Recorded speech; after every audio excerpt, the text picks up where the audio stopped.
तो सबसे ज्यादा तरंगदैर्घ्य होता है लाल, और सबसे कम किस कलर का होता है? बैगनी। तरंगदैर्घ्य मतलब बताए थे कि ताकत, इसका कितना ताकत होगा। तो बताओ, सब जितना कलर है सूर्य के श्वेत प्रकाश में, उस सब रंग में सबसे ज्यादा ताकत किसका होगा? सबसे कम ताकत बैगनी। ताकत मतलब दूरी, ठीक है। तो ये दोनों में सबसे ज्यादा दूर कौन जाएगा? लाल। और सबसे कम दूर कौन जाएगा? बैगनी। और तरंगदैर्घ्य का उल्टा होता है विचलन। तरंगदैर्घ्य का उल्टा क्या होता है? विचलन। अगर विचलन की बात करें तो बैगनी रंग का विचलन क्या होगा? ज्यादा, ठीक है। और लाल रंग का विचलन क्या होगा? कम। विचलन मतलब बताए थे कि विचलन मतलब होता है फैलना, ठीक है, फैलना या फिर प्रकीर्णन, ये होता है विचलन का मतलब फैलना। यानी कि लाल और बैगनी में देख लो, लाल और बैगनी में ज्यादा कौन फैलेगा? बैगनी कलर, क्योंकि बैगनी कलर ज्यादा फैलेगा, मतलब बैगनी कलर के विचलन ज्यादा है। तो जब बैगनी कलर के विचलन ज्यादा है तो क्या ज्यादा दूर जा पाएगा? इधर बिखर के रह जाएगा, ठीक है। लेकिन अगर लाल रंग के देखते हैं, लाल रंग, तो लाल रंग के विचलन क्या होता है? कम। और तरंगदैर्घ्य क्या होता है? ज्यादा। मतलब लाल रंग कम बिखरेगा, और जब कम बिखर रहा है तो ज्यादा दूर तक ले जाएगा, जाएगा। और वेट, ठीक है। तो बता, तरंगदैर्घ्य किसका ज्यादा है? लाल। और विचलन किसका ज्यादा है? बैगनी, ठीक है। और तरंगदैर्घ्य कम किसका होगा? बैगनी का। और विचलन कम किसका होगा? लाल।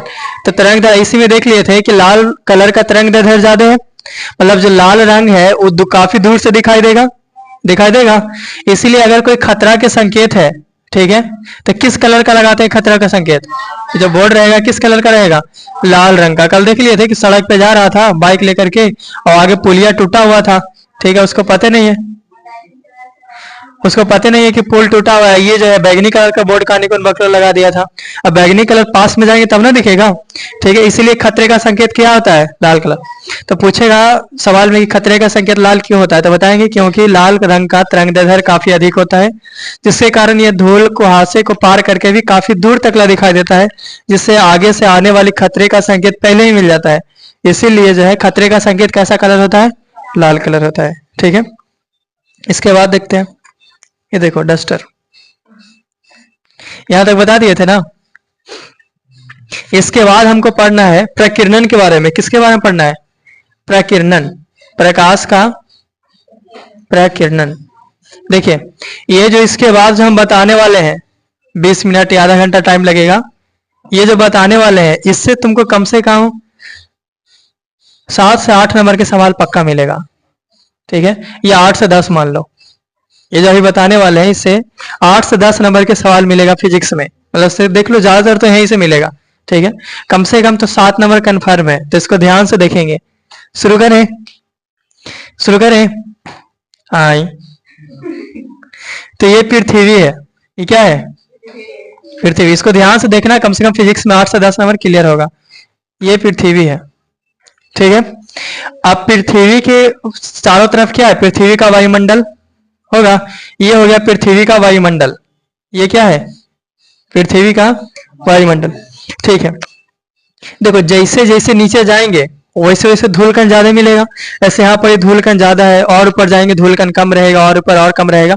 तो जैसे जैसे ऊपर जाएंगे वैसे वैसे धूलकण कम होता जाएगा, ठीक है। अगर हवा पूछे, जो पृथ्वी के ऊपर जो वायुमंडल है, पूछे कि ऊपरे जाएंगे तब गाढ़ा मिलेगा कि नीचे गाढ़ा मिलेगा, तो कहा नीचे ज्यादातर मिलेगा। जैसे जैसे ऊपर जाएंगे हवा पतला होता जाएगा, होगा, ठीक है। तो अगर तुलना करें, देखो एक हम लेयर बना दिए हैं, ये एक लेयर है, ये लेयर है, ये सब जो लेयर बनाए हैं क्या है? वायुमंडल। पृथ्वी का क्या है? वायुमंडल।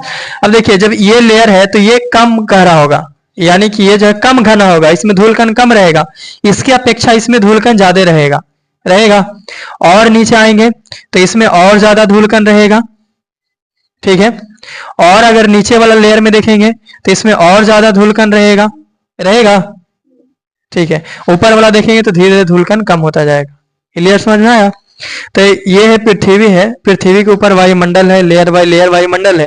सबसे ऊपर वायुमंडल देखेंगे तो सबसे कम घना है, फिर नीचे आएंगे तो ज्यादा घना, ज्यादा घना, नीचे आते जाएंगे घना बढ़ता जाएगा, ठीक है। प्रकाश के परिवर्तन में हम बताए थे कि जो चीज हार्ड होता है, ठीक है, उसको हम कौन सा माध्यम बोलते हैं? जैसे ये कांच है, ये क्या है? कांच। और इधर है हवा। बताओ, हवा और कांच में हार्ड कौन होगा? कांच। तो जो हार्ड होता है उसको हम कैसा माध्यम बोलते हैं? सघन। और हवा कैसा हो जाएगा? विरल। ये तो हम देख लिए हवा और कांच में। अगर देखा जाए पानी और कांच में कि ये पानी है, ये क्या है? पानी, और ये क्या है? कांच। तो बता, पानी और कांच में हार्ड कौन होगा? पानी। पानी और कांच में हार्ड कौन होगा? कांच ज्यादा हार्ड होगा ना। तो कांच कैसा माध्यम? सघन। और पानी यहाँ पे क्या हो जाएगा? विरल। समझना है? सघन विरल पहचानने के लिए अगर तुमको पूछ दे कि पानी ये क्या है? पानी। और हवा में, तो बता पानी और हवा में हार्ड कौन है? पानी। तो जो हार्ड होगा कैसा माध्यम? सघन। और ये क्या हो जाएगा? विरल। तो सघन और विरल पहचान लिए। अभी जो पृथ्वी का वायुमंडल है इसमें ध्यान से देखेंगे, ऊपर का भाग पतला है कि हार्ड है? पतला। और नीचे क्या है? हार्ड। जैसे जैसे नीचे आएंगे वैसे धूल कण ज्यादा है, तो ऊपर पतला है, नीचे क्या है? हार्ड। तो बताओ ये लेयर और ये लेयर में ऊपरे वाला क्या हो जाएगा? विरल। और नीचे वाला क्या हो जाएगा? सघन। अगर हम इस दोनों में देख ले, ये लेयर में देखो, अगर हम देख लेते हैं ये वाला लेयर में और ये वाला लेयर में, तो बताओ ये दोनों में ऊपरे वाला क्या हो जाएगा? ये दोनों में ऊपरे वाला क्या हो जाएगा? विरल। और नीचे वाला क्या हो जाएगा? सघन।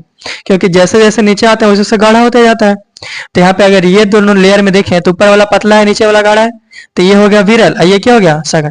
अगर ये दोनों में देखें तो ऊपर वाला विरल और नीचे वाला सघन। ठीक है, देख लो। ठीक है, ये सब जो समझा रहे हैं उसको होल्ड में रखिएगा। ये बात को समझाने में कम से कम, इसको बढ़िया समझाने में 2 दिन हमको पढ़ाना पड़ता। ठीक है, 1-1 घंटा करके। लेकिन हम सोच रहे हैं जितना शॉर्ट में हो जाए और आधा घंटा में समझाने की कोशिश कर रहे हैं जितना भी सवाल है। तो इसको जो है ध्यान से देखते जाना, समझते जाना। और ऊपर अब चलते हैं तो यहाँ पे सूर्य है। ये क्या है? सूर्य लाल कलर का रहता है, शायद लाल मार्कर है, बना देते हैं। ये क्या है? आई, ये क्या है? सूर्य। ठीक है, टकला ठीक नहीं लग रहा है, बाल बनाते हैं तनी से। अब ठीक लग रहा है? ठीक है, ये सूर्य है। ठीक है, और उसके बाद इधर देखते हैं तो ये तारा है। सूर्य से काफी दूरी पे होगा कौन? तारा। तो ये तारा है। ठीक है, और बगल में देखते हैं। अब देखो, ये मत बोलना कि दिन में, अच्छा ठीक है बोल सकते हैं। यहाँ पे क्या है? ये चांद है। ये क्या है? चांद। ऐसे नहीं रहता है, चांद। ये क्या हो गया? पूर्णिया ना है चीज, मतलब। ठीक है, यहाँ तक बात समझ में आया? ये हो गया पृथ्वी, ये हो गया पृथ्वी का वायुमंडल। ठीक है, जैसे जैसे ऊपर जाएंगे हवा पतला होता जाएगा, ऊपर जैसे जैसे जाएंगे विरल माध्यम होता जाएगा, और जैसे जैसे नीचे आएंगे क्या होता जाएगा? सघन माध्यम। ये सूर्य हो गया, ये तारा हो गया, और ये क्या हो गया? चांद हो गया। ठीक है, अब ये सब जो है सूर्य रहे या तारा रहे या चांद रहे, ये सब जो है अंतरिक्ष में है। ये सब कहाँ है? अंतरिक्ष। अंतरिक्ष में है, तो ये जो है अंतरिक्ष हो गया। तब ना छोटा दिख रहा है, तारा इतना बड़ा है कि उस पर ढेर सारा पृथ्वी रखा जाएगा, फिर भी कितनी को दिखता है? इतनी हो, तो बहुत दूर है। बताए थे उस दिन तारा वाला भूत, बोला गई। ठीक है, इसके ऊपर चलते हैं तो ये क्या है? ये सब क्या है? अंतरिक्ष। ठीक है, देख लो। जैसे ऊपर जाएंगे तो पृथ्वी का वायुमंडल मिलेगा, जैसे जैसे ऊपर जाएंगे पतला होता जाएगा, ऊपर जाएंगे पतला होता जाएगा। जैसे पृथ्वी का वायुमंडल पार करेंगे क्या मिल जाएगा? अंतरिक्ष मिल जाएगा। ठीक है, और उधर जब अंतरिक्ष में हम स्पेस में घूम रहे हैं, मान लो कि स्पेस में घूम रहे हैं, तो अंतरिक्ष है, अंतरिक्ष में तारा भी है ढेर सारा। ठीक है, सूर्य है, चांद है, और बहुत सारा ग्रह है ये सब। ठीक है, अब यहाँ से देखो, सूर्य का जो प्रकाश है वो आता है पृथ्वी पे। तो सबसे पहले जब सूर्य का प्रकाश पृथ्वी पे आने के लिए स्टार्ट होगा तो सबसे पहले अंतरिक्ष मिलेगा। क्या मिलेगा? अंतरिक्ष। अब हम पढ़े हैं कि अंतरिक्ष में क्या धूल कण होता है? तो अंतरिक्ष में ना तो हवा है, ना तो वायुमंडल है, और ना तो धूल कण है। ठीक है, ना तो अंतरिक्ष में हवा है, ना ही वायुमंडल है, और ना ही धूल कण है। तो अंतरिक्ष से जो सूर्य का प्रकाश है वो आते हुए नीचे आता है और प्रवेश करता है वायुमंडल में। कहाँ प्रवेश करता है? पृथ्वी के वायुमंडल में। अब जैसे ही पृथ्वी के वायुमंडल में प्रवेश करता है तो पृथ्वी के वायुमंडल में हवा है, धूल कण है ढेर सारा। ठीक है। तो ये जो प्रकाश है सूर्य का, वो हवा और धूल कण से टकरा करके बिखेर जाता है, चारों दिशाओं में फैल जाता है। क्या होता है, जैसे धूल कण से टकराता है तो यहाँ पे जो प्रकाश है चारों दिशाओं में क्या हो जाता है, फैल जाता है। अब ये जो प्रकाश चारों दिशाओं में फैला है, इसको हम प्रकाश का प्रकीर्णन बोलते हैं। क्या बोलते हैं, प्रकीर्णन। कि जब सूर्य का प्रकाश धूल कणों से टकरा करके चारों दिशाओं में फैल जाती है, ठीक है, तो फैलने की इस प्रक्रिया को हम क्या बोलते हैं, प्रकाश का प्रकीर्णन। तो ऊपर से जो प्रकाश आ रहा था, वो जैसे ही वायुमंडल में प्रवेश किया, यहाँ उपस्थित धूल कणों से टकरा के फैल गया, ठीक है। तो इस प्रक्रिया को हम क्या बोले, प्रकाश का प्रकीर्णन। अब बताओ, क्या अंतरिक्ष में धूल कण था, नहीं, तो क्या अंतरिक्ष में प्रकाश टकराया था, धूल कण है ये नहीं है, तो टकराया कहां से, धूल कण से, जिसके कारण जो अंतरिक्ष है, क्या अंतरिक्ष में प्रकाश का प्रकीर्णन हुआ, नहीं हुआ, ठीक है। तो क्या अंतरिक्ष में प्रकाश फैला, नहीं फैला। हाँ, लेकिन अगर पृथ्वी के वायुमंडल की बात करें तो क्या प्रकाश फैला कि नहीं फैला। तो हम देखते हैं अंतरिक्ष और वायुमंडल में, तो देखिए जब सूर्य का प्रकाश की किरणें अंतरिक्ष में थी, तो अंतरिक्ष में कोई वायुमंडल उपस्थित नहीं है, अंतरिक्ष में कोई भी धूल कण नहीं है, जिसके कारण अंतरिक्ष में जो प्रकाश है वो प्रकीर्णित नहीं हो पाता, यानी कि प्रकाश की किरणें फैल नहीं पाता है, जिसके कारण जो अंतरिक्ष है, अंतरिक्ष का रंग कैसा दिखता है, काला, ठीक है। अंतरिक्ष का रंग कैसा दिखता है, काला। पूछेगा सवाल में 2 नंबर में कि अंतरिक्ष का रंग काला क्यों दिखाई देता है, अंतरिक्ष यात्रियों को अंतरिक्ष का रंग काला क्यों दिखाई देता है। तो हम देख लिए कि अंतरिक्ष में कोई धूल कण है, नहीं। घरे से सब बढ़िया से 2 चक्कर लगा के आना, खा पी के आना, नहा धोआ के आना, ठीक है। आ करके यहाँ सब आधा नींदायल रहता है।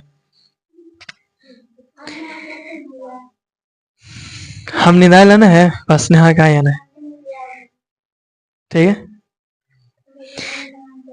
क्या अंतरिक्ष में धूल कण है, वायुमंडल है, प्रकाश का प्रकीर्णन होगा, प्रकाश फैलेगा, नहीं फैलेगा। तो अंतरिक्ष का रंग कैसा दिखेगा, काला। लेकिन वायुमंडल में प्रकीर्णन हुआ, प्रकाश फैला, धूल कण से टकराया ना, तो जो वायुमंडल है, अब देखो इसके आगे कहानी, जो वायुमंडल में जो प्रकाश फैला, टकराया, हमको पता है कि सूर्य के प्रकाश में टोटल कितने कलर है, 7 कलर। अब ये 7 रंग में जो बैगनी रंग है, कौन सा रंग, बैगनी, ठीक है। उस 7 रंग में ऐसे तो होता है बैगनी रंग की सबसे ज्यादा प्रकीर्णन, पढ़े ना, सबसे ज्यादा रंग कौन सा फैलता है, बैगनी। सबसे ज्यादा प्रकीर्णन किसका होगा, बैगनी। सबसे ज्यादा विचलन किसका है, बैगनी। लेकिन अंतरिक्ष में अगर देखा जाए तो बैगनी रंग की तुलना में जो नीला रंग है, इसका प्रकीर्णन ज्यादा होता है, ठीक है। अब जो चीज ज्यादा फैला हुआ रहेगा वो चीज ज्यादा दिखेगा। जैसे यहाँ पे पूरा ये रूम में ढेर सारा दूध ऐसे गिरा दे, तो पूरा रूम में क्या दिखेगा, ठीक है। ये पानी ढेर सारा गिरा दे तो पूरा रूम में क्या दिखेगा, पानी पानी। तो जो चीज ज्यादा फैलेगा वो चीज ज्यादा दिखेगा। तो ये जो पृथ्वी का जो वायुमंडल है, इसमें बैगनी रंग की तुलना में जो नीला रंग है उसका प्रकीर्णन ज्यादा होता है, इसीलिए पूरा वायुमंडल का जो है उसका रंग कैसा दिखता है, यानी आकाश का रंग कैसा दिखता है, नीला। आकाश का रंग नीला दिखता है। तो 5 नंबर में पूछा है कि आकाश का रंग नीला क्यों दिखता है, ठीक है। तो बताओ कि जब प्रकाश की किरणें अंतरिक्ष से पृथ्वी के वायुमंडल में प्रवेश करती है, तो वहां उपस्थित धूल कणों से टकरा करके फैल जाती है चारों दिशाओं में, जिससे प्रकाश का प्रकीर्णन होता है। और यहाँ पे बैगनी रंग की तुलना में नीले रंग का प्रकीर्णन काफी अधिक होता है, इसीलिए आकाश का रंग कैसा दिखाई देता है, नीला। यहाँ तो किसी को दिक्कत है, नहीं। अब आगे चलते हैं। अभी जो पृथ्वी का वायुमंडल है, बादल भी है, यहाँ बादल है, तो ढेर सारा बादल है। ये क्या बना दे हम, बादल। अभी जो प्रकाश की किरणें आ रही है वो बादल में प्रवेश करेगी। अभी जो बादल है वो जल के बूंदों से बना होता है। बादल किसी से बनेगा, जल की बूंदों से, तब ना वर्षा होती है। ये जो पानी है, वाष्पीकरण हुआ पानी का, पानी धुआं बन के ऊपर उड़ा, ठीक है, और ऊपर जाके जमा हो गया। जब वहीं ठंडा हुआ तो पानी बरस के फिर कहाँ आ गया, नीचे। तो जो बादल है, बादल वो जल की बूंदों से बना होता है, छोटा छोटा बूंद। अब जल की बूंद देखेंगे तो जल का बूंद कैसा नजर आएगा, इसलिए नजर आएगा, ठीक है। इसकी तुलना हम करते हैं प्रिज्म से। किससे तुलना करते हैं, प्रिज्म। प्रिज्म में भी कुछ ऐसे दिख रहा था, ठीक है। इसको स्टैंड में रखते हैं। तो जो बादल है वो जल के बूंदों द्वारा बना होता है, ठीक है। अब बादल क्या करता है कि जितना जो सूर्य का प्रकाश की किरणें आए हैं उसको एक समान रूप से फैला देता है। एक समान रूप से फैलाने का मतलब हुआ कि सूर्य के प्रकाश में जितना भी कलर है, 7 कलर, उस 7 कलर को एक जैसा बिखेरता है, एकदम एक जैसा, एकदम समान रूप से। अब हमको पता है कि सूर्य का प्रकाश का अगर 7 कलर मिलेगा तो कैसा दिखाई देगा, श्वेत। 7 रंग मिलकर के कैसा दिखाई देता है, श्वेत। तो जो बादल है वो जल के बूंदों द्वारा बना होता है। अब बादल करता क्या है कि जो सूर्य का प्रकाश है वो सबको एक समान रूप से फैलाता है, मतलब जितना लाल फैला है उतना ही बैगनी, उतना नीला, उतना ही पीला, उतना हरा, सबको एक समान रूप से फैलाता है। अब जो सातों रंग है, सातों रंग मिल करके कैसा दिखता है? श्वेत। इसीलिए देखते होंगे कि बादल का रंग कैसा दिखाई देता है? श्वेत दिखाई देता है। ठीक है, तो यहाँ पे 2 नंबर में सवाल पूछता है या 5 नंबर पूछ दिया कि बादल का रंग श्वेत क्यों दिखाई देता है, तो यहाँ पे बताएंगे क्योंकि बादल जल के बूंदों द्वारा बना होता है। जब प्रकाश की किरणें, बादल जल के बूंदों द्वारा बना है क्योंकि बादल जल के बूंदों द्वारा बना होता है। जब प्रकाश की किरणें बादल में प्रवेश करती है तो वहां जो है एक समान रूप से सभी रंग का प्रकिरणित होता है और सभी रंग मिल करके एक श्वेत रंग दिखाई देता है। इसीलिए बादल का रंग कैसा दिखाई देता है? श्वेत दिखाई देता है। ठीक है अगला, अब हम नीचे आते हैं। अभी जो प्रकाश की किरणें कहाँ जाएगी? नीचे। और यहाँ पे कोई एक इंसान खड़ा है। ठीक है, बारिश आ गया लगता है जी जी ना, पूरा वाटर पार्क बन जाएगा अगर कस खाया तो।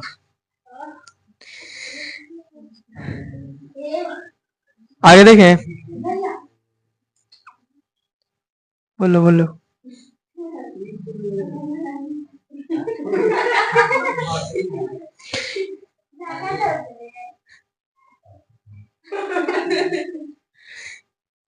आगे चले, ठीक है। तो अभी तक हम कौन सी देखे कि अंतरिक्ष में कोई भी वायुमंडल नहीं होता है, वहां कोई भी धूल कण उपस्थित नहीं है। तो क्या अंतरिक्ष में प्रकाश का प्रकीर्णन होगा? नहीं, इसलिए अंतरिक्ष का रंग कैसा दिखेगा? काला। अगर प्रकाश की किरणें अंतरिक्ष से कहाँ गया? पृथ्वी के वायुमंडल में। ठीक है, और वायुमंडल में उपस्थित धूल कणों से टकरा करके क्या हो जाती है? फैल जाती है। ठीक है, अब प्रकाश के ही जो फैलने की क्रिया है उसी को हम क्या बोलते हैं? क्या बोलते हैं? प्रकाश का प्रकीर्णन। अब बताओ वायुमंडल में सबसे ज्यादा प्रकीर्णन किसका होता है? बैंगनी रंग की तुलना में किसका होता है? इसलिए आकाश का रंग कैसा दिखता है? नीला। अब जो कलर है वो बादल में प्रवेश करती है। ठीक है, मतलब बादल जो है प्रकाश की किरणों को क्या करता है? एक समान रूप से क्या करता है? बिखेर देता है, जिसके कारण बादल का रंग कैसा दिखता है? श्वेत। ठीक है, अब जो सब किरणें वो कहां पहुंच गए? सब प्रकाश की किरणें कहां पहुंच गए? ये आदमी के पास। ये आदमी जो है सूर्य को देख लिया। ठीक है, सूर्य का कहानी यहीं तकला था। अब थोड़ा सा तारा की कहानी देखें, तो ध्यान से इसको समझना और देखना। तारा जो है वो पृथ्वी से काफी दूर है। जब सूर्य उतना दूर है, हम बताते सैकड़ों प्रकाश वर्ष दूर। प्रकाश वर्ष किसको बोलते हैं? जो लाइट है एक साल में जितना दूरी जाएगा, जितना दूरी तय करेगा एक साल में प्रकाश, उस दूरी को हम बोलते हैं प्रकाश वर्ष। प्रकाश वर्ष किसको बोलते हैं?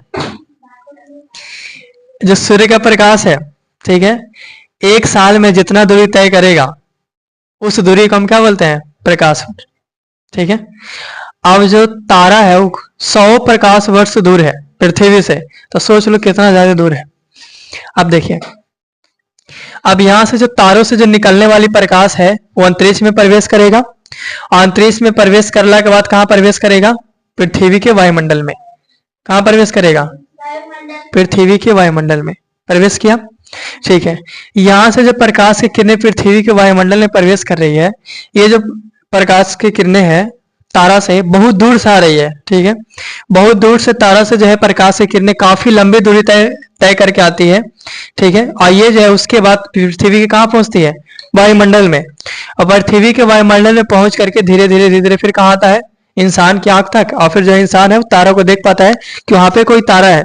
हम बताए थे कि जब तक हम तारा को देखते हैं वो तारा टूट चुका होता है। ठीक है, और रियल में क्या देखते हैं? उस तारा का परछाई देखते हैं। ये ना बताए थे, जैसे उस तारा को आज तुम देख रहा है, मतलब उस तारा से जो निकलने वाली प्रकाश है वो कम से कम 100 साल पहले निकला होगा। ठीक है, और आज देख रहा है, मतलब आज से वो तारा नजर आ रहा है, कोई गारंटी नहीं वहां पे तारा है कि नहीं, वो खत्म भी हो चुका होगा, क्योंकि उसको आने में कितना समय लग रहा है प्रकाश को। ठीक है, कितना लंबा दूरी तय करके आ रहा है, बताओ थकेगा कि नहीं थकेगा? तो जो प्रकाश की किरणें हैं तारा से निकलने वाली जो प्रकाश की किरणें काफी लंबी दूरी तय करके आती है। जब यह वायुमंडल में प्रवेश करती है तो वायुमंडल में उपस्थित धूलकण है ठीक है। तो धूल कणों से टकरा करके इसका जो प्रकाश है वो घटता बढ़ता रहता है, कभी घटेगा कभी बढ़ेगा, काफी लंबा दूरी तय करके आ रही है ना, तो इससे जो प्रकाश की किरण है वो घटता बढ़ता रहता है, जिसके कारण जो तारा टिमटिमाता हुआ नजर आता है। देखें, ऐसा लगेगा कि भूख भाग कर रहा है। तो सवाल में पूछा है कि तारा टिमटिमाते हुए क्यों नजर आता है। 5 नंबर का सवाल है कि तारा जो है टिमटिमाते हुए क्यों नजर आता है। तो उसको बताओ कि जो तारों से निकलने वाली प्रकाश है वो काफी लंबी दूरी तय करके आती है, ठीक है। जब ये पृथ्वी के वायुमंडल में प्रवेश करती है तो यहाँ उपस्थित धूल कणों से टकरा करके इसका जो प्रकाश है घटता बढ़ता रहता है। जब प्रकाश बढ़ता है तो चमकीला और जब घटता है तो धुंधला दिखाई देता है। इस प्रकार जो है तारा क्या दिखता है, टिमटिमाता हुआ नजर आता है। देख लेंगे तारा जो है कहाँ टिमटिमाता है, ठीक है। यहीं पे एक और सवाल पूछता है, ये चांद है, ये क्या है, चांद। तो ये चांद है पृथ्वी से काफी नजदीक है अगर तारा की तुलना में देखा जाए, तारा और चांद, ठीक है। अगर पूछा जाए पृथ्वी से ज्यादा दूर कौन, तारा के चांद, तारा, ठीक है। तारा इतना दूर है कि उसका अगर अपेक्षा देखा जाए तो चांद का दूरी ना के बराबर है, इतना ज्यादा तारा दूर है। तो जो चांद से निकलने वाली प्रकाश है वो काफी आसानी से हमारी आंखों तक पहुंच जाता है। चांद मतलब कोई भी एक ग्रह ले लो, क्या ले लो, ग्रह। तो जो ग्रह है वो ग्रह से निकलने वाली जो प्रकाश है वो काफी आसानी से हमारी दूरी तक पहुंच जाता है, हमारी आंखों तक क्या होता है, पहुंच जाता है, ठीक है। जिसके कारण जो ग्रह है वो टिमटिमाता हुआ नजर नहीं आता। क्या चांद टिमटिमाता हुआ नजर आ रहा है, कम ज्यादा से तारा टिमटिमाता है, नहीं ना। तो अभी सवाल पूछता है कि तारा जो तारा है वो टिमटिमाते हुए नजर आता है, परंतु ग्रह क्यों नहीं टिमटिमाता है। सवाल क्या है, तारा टिमटिमाते हुए नजर आता है परंतु ग्रह क्यों नहीं टिमटिमाता है। तो बताओ, जो तारा है वो पृथ्वी से काफी दूर होता है, इससे जो निकलने वाली प्रकाश है वो काफी लंबी दूरी तय करके पृथ्वी के वायुमंडल में प्रवेश करती है और यहाँ उपस्थित धूल कणों से टकरा करके फैल जाती है, जिसके कारण जो है तारों से निकलने वाला प्रकाश घटता बढ़ता हुआ नजर आता है। जब यह बढ़ता है तो चमकीला और घटता है तो धुंधला। इस प्रकार तारा जो है टिमटिमाता हुआ नजर आता है। लेकिन ग्रह पृथ्वी से काफी, तारों की तुलना में जो ग्रह है वो पृथ्वी से काफी नजदीक होता है और इससे जो निकलने वाली प्रकाश है वो आसानी से हमारी आंखों तक पहुंच जाता है, इसलिए जो ग्रह है वो टिमटिमाता हुआ नजर नहीं आता है। समझ में आया। तो देखो यहाँ पे हम कितना सवाल देख लिए। पहला सवाल कि खतरे का संकेत लाल क्यों होता है, देख लिए, ठीक है। क्या देखें, तो खतरे का संकेत लाल इसलिए होता है क्योंकि लाल रंग का तरंग काफी अधिक होता है, जिसके कारण जो है लाल रंग जो है काफी दूरी से दिखाई देता है और धूल कणों से पार करके भी आसानी से हमारी आंख तक पहुंच जाता है, इसलिए खतरे का संकेत क्या होता है, लाल। दूसरा देख लिया कि प्रकाश का प्रकीर्णन किसे कहते हैं। तो जब सूर्य का प्रकाश पृथ्वी के वायुमंडल में प्रवेश करती है तो वहां उपस्थित धूल कणों से टकरा करके चारों दिशाओं में फैल जाती है। इस प्रकार प्रकाश का फैलना ही क्या कहलाता है, प्रकाश का प्रकीर्णन। देख लिया इसको। उसके बाद क्या देख लिए कि अंतरिक्ष का रंग काला क्यों होता है। तो क्योंकि अंतरिक्ष में कोई भी वायुमंडल नहीं पाया जाता है, वहां कोई भी धूल कण उपस्थित नहीं होता है, जिसके कारण अंतरिक्ष में जब प्रकाश का प्रकीर्णन नहीं होता है, इसलिए अंतरिक्ष का रंग कैसा दिखता है, काला। देख लिए। उसके बाद पूछा था कि आकाश का रंग नीला काहे दिखता है। सब 5 नंबर वाला सवाल है। तो आकाश का रंग जो है नीला क्यों दिखता है, तो यहाँ पे बताया जब प्रकाश की किरणें जो है अंतरिक्ष से वायुमंडल में प्रवेश करती है तो वहां उपस्थित धूल कण से टकरा करके फैल जाती है। यहाँ पे बैंगनी रंग की तुलना में नीले रंग का प्रकीर्णन काफी अधिक होता है, इसीलिए आकाश का रंग कैसा दिखता है, नीला। फिर देख लिए 5वां नंबर सवाल कि बादल का रंग सफेद क्यों दिखता है। तो बताएं कि बादल का रंग सफेद इसलिए दिखता है क्योंकि बादल जो है जल की बूंदों द्वारा बना होता है। जब प्रकाश की किरणें बादल में प्रवेश करती है तो बादल सभी प्रकाश की किरणों को एक समान रूप से फैला देता है और सभी रंग मिल करके एक श्वेत रंग दिखाई देता है, इसलिए बादल का रंग कैसा दिखाई देता है, श्वेत। 5वां सवाल देख लिए। छठा क्यों देख लिए कि तारा टिमटिमाते हुए नजर आता है जबकि ग्रह क्यों नहीं टिमटिमाता है। ये ना सवाल है कि तारा टिमटिमाता है लेकिन ग्रह क्यों नहीं टिमटिमाता है। तो यहाँ पे बताएं जो तारा है पृथ्वी से काफी दूर होता है, उससे जो निकलने वाली प्रकाश है काफी लंबी दूरी तय करके हमारी आंखों तक प्रवेश करती है। जब यह पृथ्वी के वायुमंडल में प्रवेश करती है तो वहां उपस्थित धूल कणों से टकरा करके, ठीक है, चारों दिशाओं में फैल जाती है और उससे जो निकलने वाला प्रकाश है धूल कणों से टकरा करके घटता बढ़ता नजर आता है। जब वह बढ़ता है तो चमकीला और घटता है तो धुंधला। इस प्रकार जो है तारा ऐसा टिमटिमाते हुए नजर आएगा, इसलिए भूख भाग कर रहा है, ठीक है। लेकिन जो ग्रह है वो तारों की तुलना में पृथ्वी से काफी नजदीक होता है, इसके कारण जो है ग्रह से निकलने वाली प्रकाश आसानी से हमारी आंखों तक पहुंच जाता है, इसीलिए जो ग्रह है वो टिमटिमाते हुए नजर नहीं आता है। ठीक है, 5 सवाल। मतलब ये सवाल एग्जाम में पूछेगा तो आंसर बता दीजिएगा कि नहीं, तो बता दीजिएगा। तो शॉर्ट में बताना, प्रकाश का प्रकीर्णन किसको कहते हैं? तो प्रकाश जो फैल जाता है उसी को क्या बोलते हैं? प्रकाश का प्रकीर्णन। आकाश का रंग नीला काहे दिखता है? क्योंकि आकाश में जो नीले रंग का प्रकीर्णन ज्यादा होता है। ठीक है। बादल का रंग श्वेत काहे दिखता है? क्योंकि बादल सभी प्रकाश को मिला देता है, जिसके कारण एक श्वेत रंग दिखाई देता है। ठीक है।